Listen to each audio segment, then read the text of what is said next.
Well, so hi, we're back again, and as we always do uh, on this platform and this channel, I always refer back to the old episode and kind of just give you the backstory about how I got here and yeah, how I started earning in Cape Town. So this is where it all started. I don't know if you can see that on my chest. It says Supersport Schools. But before Supersport Schools, it was School Sport Live, and um, like I said in my old video, I I was there when it started. Supersport Schools wasn't always Supersport Schools. It got bought out by the group, and being there whilst it was being grown, kind of showed me like, yeah, what it was like to build something from the start, and kind of learning from someone else that I would later treat as my mentor. And Yeah, it's always difficult, like seeing people um, who've built something like yeah, just give it away. But like it's always for the greater good, and I always believe like um, yeah, if you do good things, like good things will come to you. So um, it was a good learning curve and like a good part of the journey of getting to where I am now. And yeah, I'll always appreciate like the times that um, yeah, the guys took us like on travels, and like basically like taught us everything from the get go, from when we got there. So um, all I can say is really thank you so much. And um, yeah, the journey has not been easy. Like from School Sport Live, I remember like just my knowledge in filming wasn't the best. Like I wouldn't know where or how to film like a hockey game, or maybe netball. Netball's a bit easier, and basketball because I played basketball in school. Um, but just learning everything like the principles of the sports, and yeah, just growing more of an appreciation for most of those things, for those sports and the people that perform in them. A lot also to do with the coaching. Um, Nowadays I do look at the coaches a lot more, because like yeah, you have to have like a certain level of admiration for them, and yeah, um, yeah, I'm going off on a tangent, but I just want to say, yeah, from School Sport Life to Super Sport Schools, it's just been a journey, man. Like I basically been working for this company for at least 7, 8 years, if we go back to 2017. And all I can say is like, if you have a dream, you have to stick to it. um, that's basically all I did, if I'm being honest. The way I actually got into studying film and TV was, um, I preceded, or like I took a gap year for myself, like a break, uh, after the stint I did of studying aeronautics. So like if you go 2 videos back into the intro, I mentioned that I studied aeronautics, and it wasn't really my decision. I do say in the video, like, it was no, like, it wasn't really my decision to go and study it. Like, as much as I had aspirations to become something in life, um, part of what always held me back was that I didn't know what I wanted to do in life at all. Um, I sat for a good 2 to 3 months after school, like, just like deciding like what I wanted to do, like, because obviously I never knew what I wanted to do after school. Things changed like along the way, and things that I thought I wanted to do weren't things that I actually um, like had a yearn for. So I ended up in a situation where um, my dad actually enrolled me into yeah, this course for aeronautics at yeah, I'm not sure if I can mention the name, but yeah, at the school in Germiston. And yeah, I did really well. Like, I was top of the grade, and um, everything seemed like it was fine, but like I knew for myself, like, it wasn't really what I desired. And at some point, I had a conversation with myself to say, like, yo, listen, if I stay here for like the next couple of years, what will my life really look like? Like, it didn't add up for me. So I ended up I ended up dropping out. I was like, no, man, this isn't the life I wanted. And so I sat for a couple months. Um, and then came the film and TV. So film and TV came about through just sitting and thinking about those weekends that I used to sit in front of the TV, and you start realizing, like, yo, I spent hours and hours and hours learning from watching people, from going to stadiums. So my mom used to take me to rugby matches when I was younger, particularly with the Lions, because it's in Johannesburg. So she'd get like tickets to go see the matches, and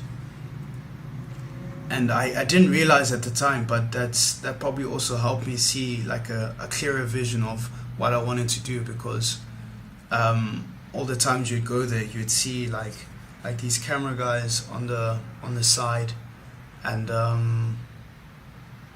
obviously, like, the games have to be televised. So as an audience, you get to see this from an outlook. So yeah, so sitting for those weekends, I decided, also because one of my friends was studying over in Pretoria, and it seemed like a good opportunity to go to this institution and just develop and further my learnings into the film space, and actually understand like how it works. And and so I enrolled into this institution in Pretoria.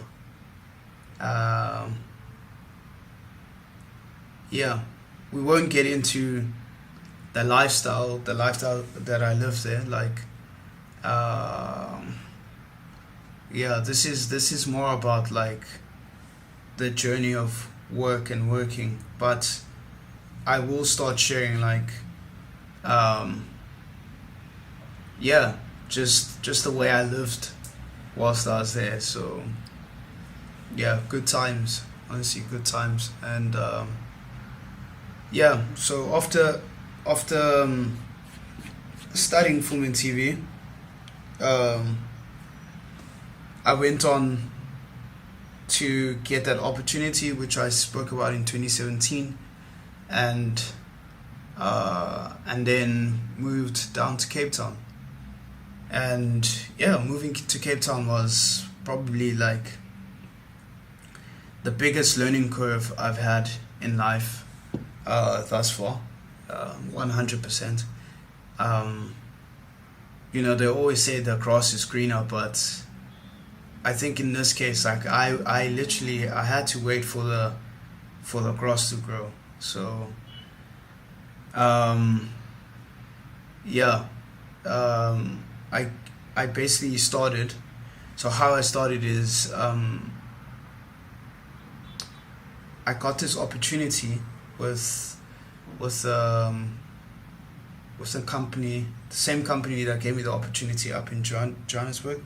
I got this opportunity like as soon as I landed. I think like within the first week, um, to go on a set and just like help out with like the generals, like if people needed something or people forgot something, or like just try to communicate about like what was the next step from what we were doing. uh, yeah, and I remember like those were tough times because like even my communication skills like through text like wasn't really the best, because like now like I'm this young guy, I'm coming from Joburg, I'm not making money, I hardly had data at the time.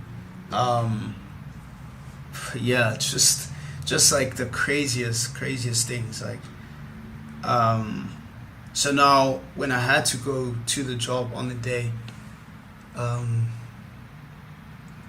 yeah, I remember I was late. I was late, and the guys weren't happy, like because they were trying to get a hold of me, like, yo, dude, like, uh, yeah, we're gonna be meeting at this time, blah blah blah blah blah, and I think I only figured out that I had to get like data that morning. So by the time everything had started, so in the film industry, I'm sure everyone knows, like everything starts like super early, like we're talking like 5 6 a.m. So I probably only got data at like 8 9, and by the time I got it, the guys were like, yo, dude, like we've already started, like we on location, and we've been trying to text you, blah blah blah. And I was like, oh damn, like how far is the location? Is it like walking distance? Will I be able to get there? And they're like, yeah, we'll like send you location. Um, and luckily I didn't live too far from the first location, so I could walk. Um, so at the time I was actually living in a hostel, which is also something I'll tell you about later. And yeah, so I walked from the hostel to Main Road in Cape Town, which is called Long Street. And then yeah, we're situated like up in a club, like shooting some scenes, and that would be my first job as a production assistant. So as a production assistant, literally all you do is yeah, you just really just take off the pressure off the production team. So the production manager, the producers, so the people who create the job and run it from start to finish. And then the production manager will literally just be the person who, yeah, you actually like you have a lot of responsibilities as a production manager, but the main one is yeah, just like taking care of like clients and crew, and making sure everything's organized and that we're on time and everyone's happy. Um, yeah, so that would be my first job, and then yeah, slowly I would develop from production assistant.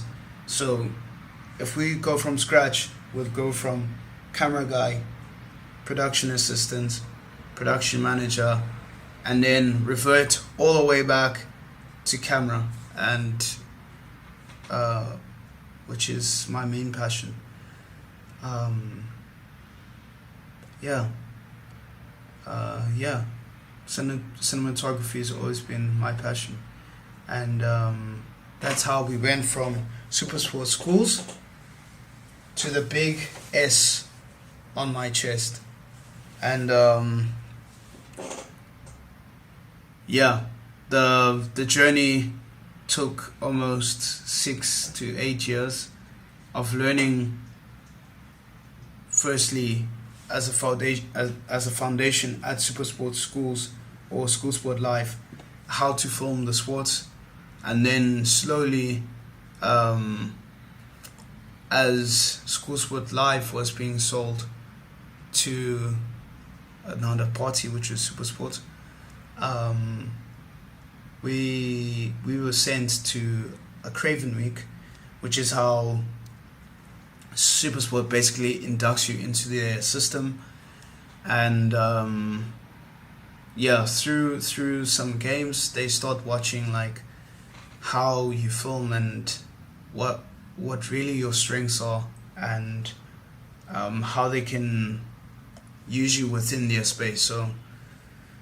So me and like four other guys, I lie. Yeah, four other guys went to a Craven Week, and yeah, they basically evaluated us on our skills and what we could do with a camera. And I remember like they would rotate us throughout Craven Week to see like how strong you were on each camera, and then like basically like point score you on like how well you did. And yeah, so Craven Week would last about a week, and then slowly each day as they evaluate you, they'd see what like how good you are on the camera, and based on that they'd put you on the camera that they thought that you were most good at. And then yeah, I ended up being in like the final of the Craven Week, and making it there is like it's really a big deal. And yeah, and we kind of just took off from there. So there's actually like a big waiting period. I'm not sure what happened, but like just massive waiting period after Craven Week that Supersports didn't contact us. So we signed the contracts and everything after Craven Week, after they evaluated us, and yeah, we ended up like just waiting like for the opportunity to be on a Supersport production. And it was just like the longest waiting period I could ever think of. Like I thought by that time, wow, I've made it. I've achieved my dream. And yeah, there would just be like this gap, like just crazy waiting period. And then